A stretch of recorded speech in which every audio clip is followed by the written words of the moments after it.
Across the country, in quiet homes and sleepless rooms, millions of people carry a financial fear they rarely speak about.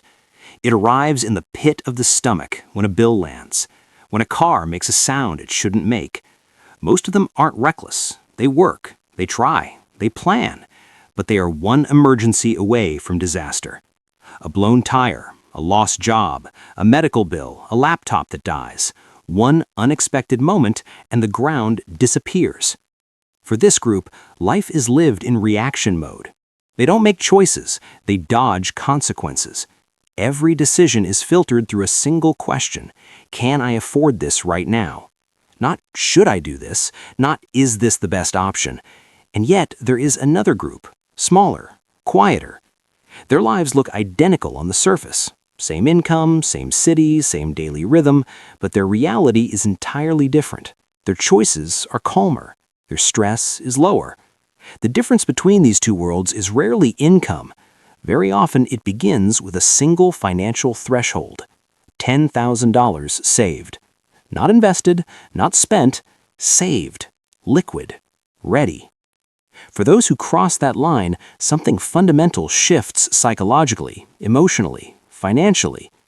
The $10,000 rule isn't about wealth, it's about stability, identity, and control, and it changes everything. Most households exist on a tightrope, no safety net, no margin for error.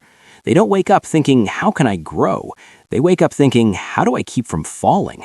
Rent due in 12 days, car payment next week, groceries running low. This is what psychologists call survival mode. When the brain senses ongoing threat, financial or otherwise, it narrows its focus to immediate problems: bills, rent, food, gas, the next paycheck, the nervous glance at the bank app before every purchase. In this state, long-term planning vanishes. Risk feels unbearable. Life becomes a series of financial fire drills. Every week brings a new, small crisis that demands immediate attention, immediate energy. And there is science behind it. When financial danger feels constant, the brain floods with cortisol, the stress hormone designed for emergencies. Cortisol is useful. It sharpens focus. It speeds reaction time. It helps you survive real threats. But cortisol works in short bursts. As a lifestyle, it erodes sleep, emotional regulation, confidence, health, and reasoning itself. It turns the mind into a threat detection machine, constantly scanning for the next problem, the next danger, the next thing that could go wrong. People in survival mode don't make poor decisions because they're careless. They make them because stress hijacks problem solving. When your brain is flooded with cortisol, when your nervous system is locked in fight or flight, you cannot think clearly about compound interest, career planning, or long-term strategy. The mind cannot plan 10 years ahead when it feels unsafe. Today, that's why the first milestone, the first $1,000, is the hardest step in all of wealth building. Not because of the amount, but because of the identity shift it demands.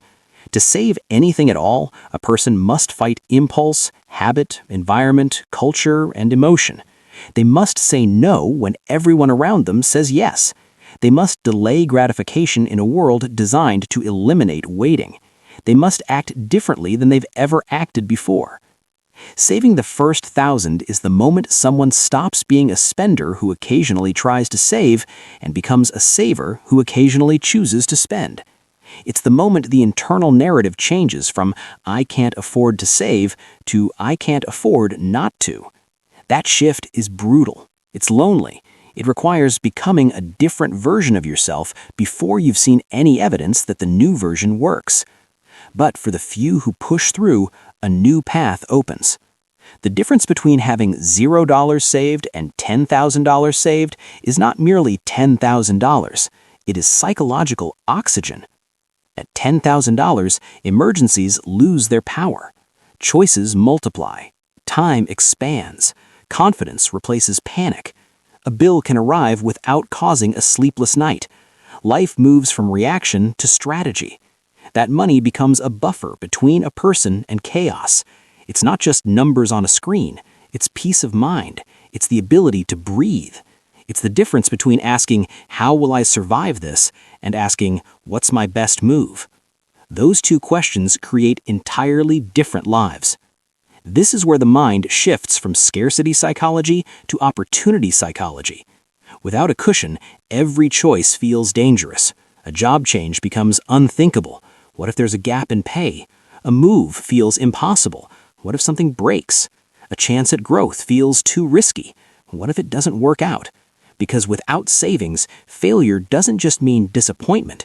Failure equals collapse. Failure means eviction, repossession, desperation. But with $10,000 saved, failure becomes recoverable. You can take a chance on a better job because you have 3 months of expenses covered. If it doesn't work out, you can walk away from a toxic workplace because you're not one missed paycheck away from homelessness. You can invest in a course, a certification, a skill upgrade because you know a single unexpected expense won't derail everything. Risk becomes calculated. Decisions become rational instead of desperate. This is why people with even modest financial cushions often advance faster in their careers. Not because they're more talented, not because they work harder, but because stability creates boldness, and boldness creates opportunity. They can negotiate salaries instead of accepting the first offer. They can wait for the right move instead of jumping at the first escape route.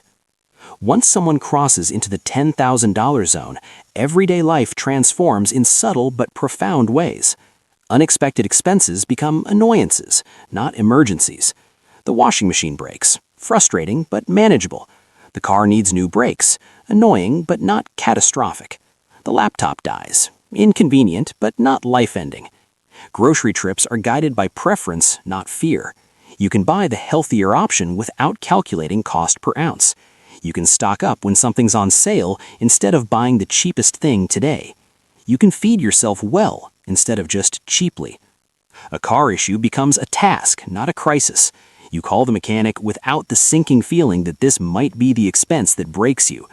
You get it fixed properly instead of asking for the bare minimum patch job to limp along another month. A job offer can be negotiated, not begged for. You have leverage, you have options, you have the ability to walk away if the terms aren't right. That changes everything about the conversation. Sleep comes easier. The 3 a.m. anxiety attacks become less frequent. The racing thoughts about money quiet down.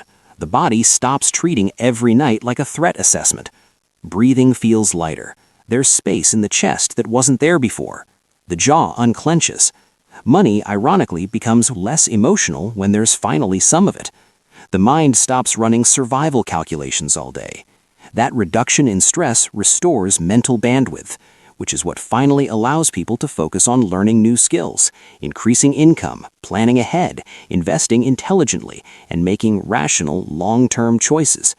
This is why the $10,000 milestone generates momentum. It's not just the money, it's the mental space. It's the emotional energy that gets freed up. With that energy no longer consumed by daily financial survival, financial progress actually accelerates. You can finally think about growth instead of just damage control. Reaching $10,000 is not about perfection. It's about consistency, identity, and patience. The first 1,000 requires identity shift. This is the hardest part. This is where most people fail because it demands becoming someone new before you have any proof that it works. The next 4,000 requires habit. You've proven to yourself you can save. Now you need to systematize it, automate it, make it boring, make it automatic. The final 5,000 requires discipline and direction. You're close now, you can see the finish line, but this is where life will test you. The car will need work, the friend will get married, the trip will come up, and you'll have to choose the goal over the moment again and again until you cross the line. People think wealth begins with investing. It doesn't. Wealth begins with breathing room. Investing is step 2. Stability is step 1. You cannot build wealth on a foundation of chaos. You cannot invest wisely when you're in survival mode. You cannot think long-term when you're living short-term. The $10,000 rule creates that stability.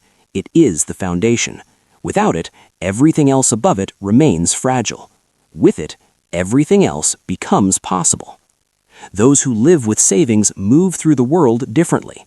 They're not rich. Most of them still work paycheck to paycheck in terms of cash flow, but they simply aren't afraid. And that alone alters their trajectory. They take opportunities others cannot. They negotiate from strength. They exit bad situations sooner. They wait for better options. They make decisions based on potential, not panic. They think in years, not days. They are not free, but they are no longer trapped. And that is what the first $10,000 truly represents. A shift from fear to control, from reaction to intention, from surviving to living. In every city, every workplace, every neighborhood, two financial lives exist side by side. One is defined by tension, sleeplessness, silent panic, one problem away from collapse.